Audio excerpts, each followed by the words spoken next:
Bonjour. Pourquoi cet attachement à la civilisation alors que, en plus d'être un système marqué par la culture du contrôle, qui, s'il continue à se développer, ne peut que déboucher sur une impasse qui nous transformera en esclaves des robots, et en plus et qui est marqué par une folie des grandeurs délirantes appelées l'hubris.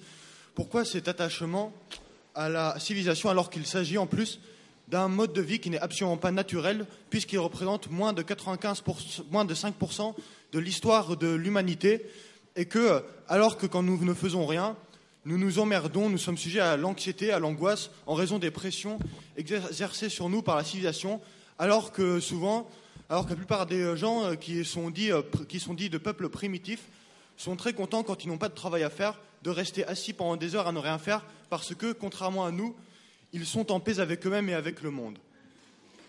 Alors,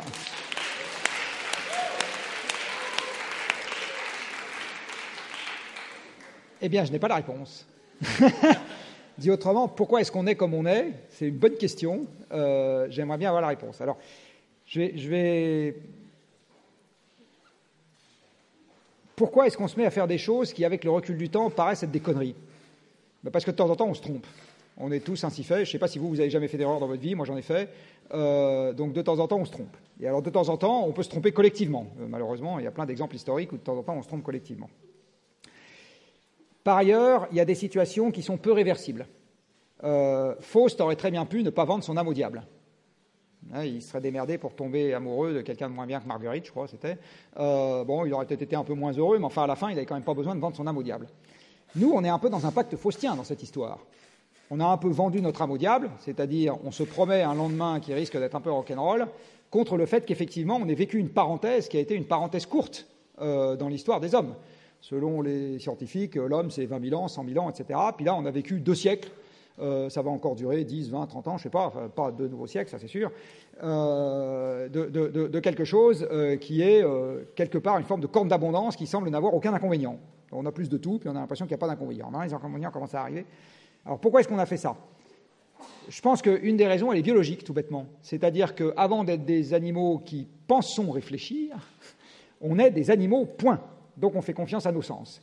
Et nos sens, ils sont tous court-termistes. Le toucher, l'ouïe, la vue, l'odorat, tout ça, c'est court-termiste. C'est la raison pour laquelle, par exemple, on a beaucoup de mal à faire comprendre ce que c'est qu'une moyenne à quelqu'un. C'est-à-dire quand vous lui parlez de la température moyenne, les gens ne comprennent pas, parce que la seule température que vous êtes capable de sentir avec votre toucher, c'est la température qu'il fait dans cette pièce aujourd'hui. Température moyenne, vous ne la sentez pas.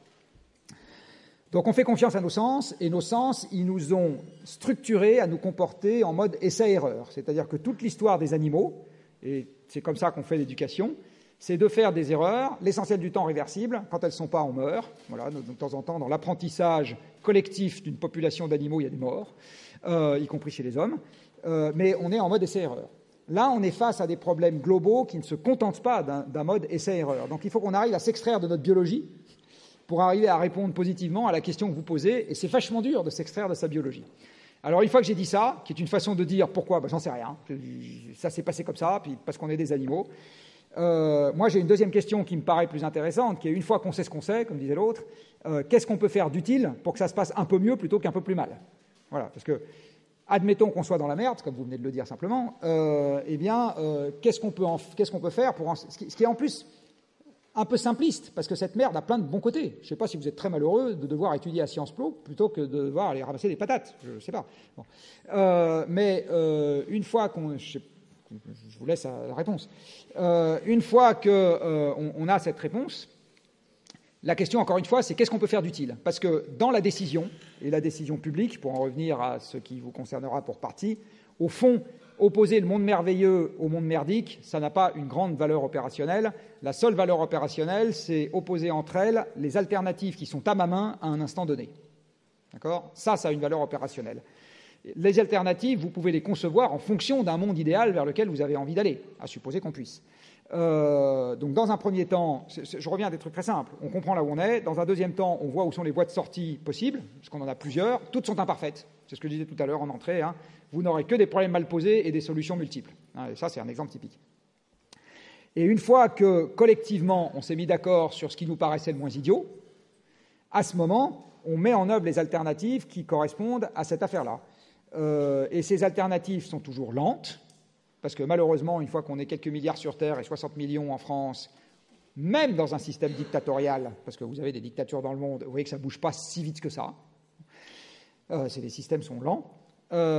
Et on essaye d'avancer avec un peu de constance, parce qu'on espère que la définition qu'on a eue du problème et la définition qu'on a de la solution ne sont pas à changer tous les 4 matins, parce qu'on a bien compris d'entrée de jeu, et donc on n'a pas à changer d'avis tout le temps. Aujourd'hui, malheureusement, ce n'est pas exactement le cas.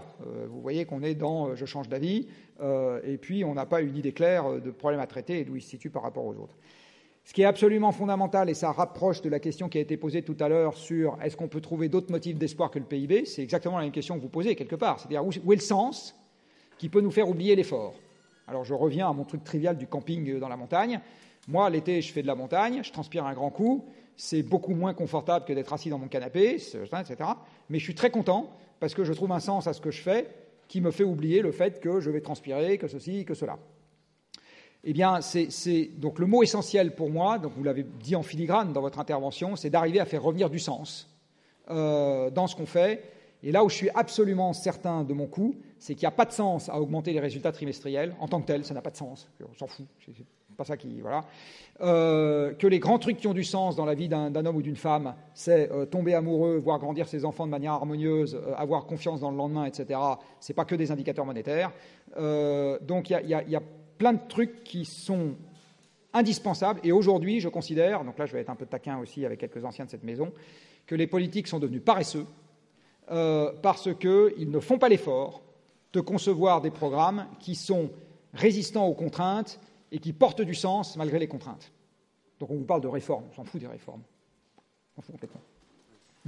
Et donc, certainement, il est probable que les chasseurs-cueilleurs sont plus heureux que nous parce qu'ils font exactement ce que vous avez, ils exécutent exactement ce que vous avez décrit dans votre camping à la montagne, le processus de pouvoir, c'est-à-dire le processus par lequel on apprend à assurer sa survie par soi-même.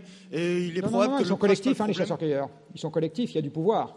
Mais effectivement, ils ont une vision plus fataliste du monde, ce qui fait qu'il y a une partie des inconvénients qu'ils acceptent beaucoup mieux. Je ne suis pas sûr qu'ils aient la même espérance de vie que les Français. Voilà, donc et c'est beaucoup plus facile de ne pas avoir envie d'un truc que vous ignorez que de renoncer à quelque chose que vous avez connu. C'est beaucoup plus facile.